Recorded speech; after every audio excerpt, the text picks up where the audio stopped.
modusnya menawarkan pekerjaan, tetapi setelah sampai di negara lain tidak dipekerjakan sesuai dengan apa yang dijanjikan, bahkan ada beberapa pekerja kita yang dijadikan pekerja seks komersial. Oleh karena itu, Baris Krim Polri beserta seluruh jajaran sepanjang periode 22 Oktober sampai dengan 22 November 2024, 1 bulan ini, telah berhasil mengungkap jaringan TPPO sebanyak 397 kasus, dengan tersangka sebanyak 482 orang, dan berhasil menyelamatkan korban TPPO sebanyak 904 orang. Adapun modus operandi yang dilakukan oleh para pelaku ini diantaranya adalah mengirimkan para pekerja migran Indonesia secara ilegal, khususnya cacat administrasi, antara lain dengan menggunakan visa PMI yang tidak sesuai, di mana visa yang digunakan adalah visa kunjungan atau visa ziarah atau wisata, tapi kemudian setelah sampai di sana digunakan untuk bekerja sehingga menyalahi aturan. Yang kedua, para PMI berangkat tanpa pelatihan kerja dan medical check up dari perusahaan resmi yang telah terdaftar di Kementerian Tenaga Kerja Republik Indonesia. Yang ketiga, perusahaan yang mengirimkan PMI tidak terdaftar, jadi mereka dikirimkan oleh perusahaan-perusahaan yang tidak terdaftar secara resmi di Kemenaker. Kemudian keempat, negara tujuan PMI tidak sesuai dengan yang dijanjikan. Mau dikirim ke negara A, dikirimnya ke tempat lain. Yaitu tadi menggunakan visa-visa yang tidak sesuai. Kemudian jalur pemberangkatan PMI dilakukan dengan tidak melalui jalur yang resmi atau mengulangi jalur-jalur tikus yang sering terjadi di wilayah-wilayah perbatasan. Kemudian mereka juga melakukan modusnya menawarkan pekerjaan, tetapi setelah sampai di negara lain tidak dipekerjakan sesuai dengan apa yang dijanjikan, bahkan ada beberapa pekerja kita yang dijadikan pekerja seks komersial. Namun di dalamnya mereka dipaksa untuk menandatangani surat perjanjian jaminan utang.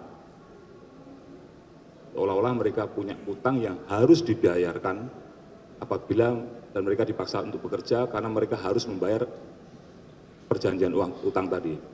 Ini adalah modus untuk mengikat mereka supaya mereka tetap mau bekerja. Dan kedua, setelah sampai di luar, paspornya diambil dan berkas administrasi lainnya juga diambil, sehingga mereka tidak pegang apa-apa. Jika kalau mereka melarikan diri, ya akan terkena, tidak mungkin kembali juga karena tidak punya paspor. Yang ketiga adalah modus melakukan eksploitasi anak. Contohnya memperdagangkan anak melalui aplikasi online untuk dipekerjakan sebagai pekerja seks komersial. Kemudian juga dipekerjakan sebagai LC kalau di negara kita di dalam negeri, kemudian juga sebagai PSK dan disalurkan ke beberapa negara lain di luar Indonesia.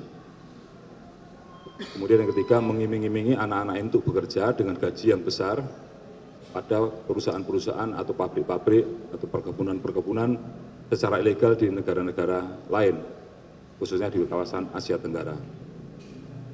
Kemudian yang keempat adalah modus yang dipekerjakan, mereka bekerjakan sebagai anak buah kapal, namun dalam perlakuannya mereka antara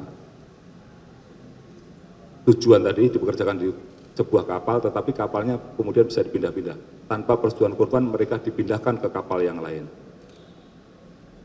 Sehingga sulit bagi kita untuk mendeteksi apabila hal yang terjadi. Kemudian yang kedua, diberangkatkan menjadi ABK, tetapi diberangkatkan tidak dengan dibekali kemampuan maupun basic safety training dan administrasi yang sebenarnya.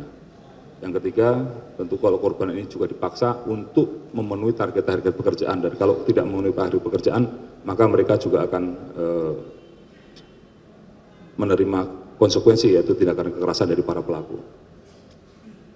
Terkait dengan apa yang sudah terjadi ini, dari sekian banyak pengungkapan yang telah kita lakukan tadi, para pelaku tersangka ini diduga akan kita jerat dengan pasal 4 Undang-Undang Nomor 21 Tahun 2007 tentang pemberantasan tindak pidana perdagangan orang dengan ancaman pidana penjara paling singkat 3 tahun dan paling lama 15 tahun dan pidana denda paling sedikit 120 juta rupiah dan paling banyak 600 juta rupiah. Dan juga bisa dikenakan pasal 81 Undang-Undang Nomor 18 Tahun 2017 tentang perlindungan pekerja migran Indonesia dengan pidana penjara paling lama 10 tahun dan denda paling banyak 15 juta rupiah. Sepanjang 1 bulan terakhir ini ada 3 Polda yang jumlah pengungkapannya cukup besar. Yang terbesar adalah Kepulauan Riau, Kalimantan Utara, dan Kalimantan Barat. Keberhasilan ini merupakan hasil kerja keras dan juga kolaborasi dengan rekan-rekan samping, dengan kementerian, lembaga samping. Kami tidak bisa bekerja sendirian karena dalam melakukan kegiatan pengungkapan ini tentu kita selalu bekerja sama dengan Kementerian P2MI, dengan teman-teman dari Kementerian Imigrasi dan Pemasyarakatan, dan juga dengan Kementerian Luar Negeri, khususnya dalam memberikan perlindungan kepada warga negara kita yang ada di luar negeri.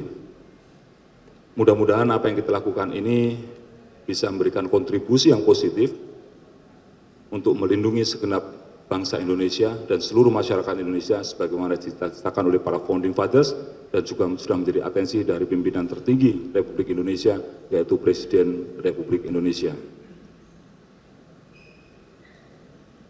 Oleh karena itu ke depan tentu upaya-upaya kolaborasi, upaya-upaya untuk meningkatkan kerjasama, koordinasi ini akan terus diperkuat dan terus kita tingkatkan.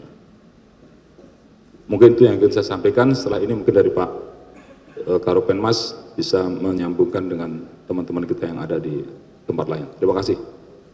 Informasikan bahwa press conference ini terhubung dengan 34 Polda jajaran, tentunya via daring, dan kami persilakan kepada Bapak Kabar Eskrim Polri untuk menunjuk 3 Polda dan menjelaskan capaian program-program Astacita.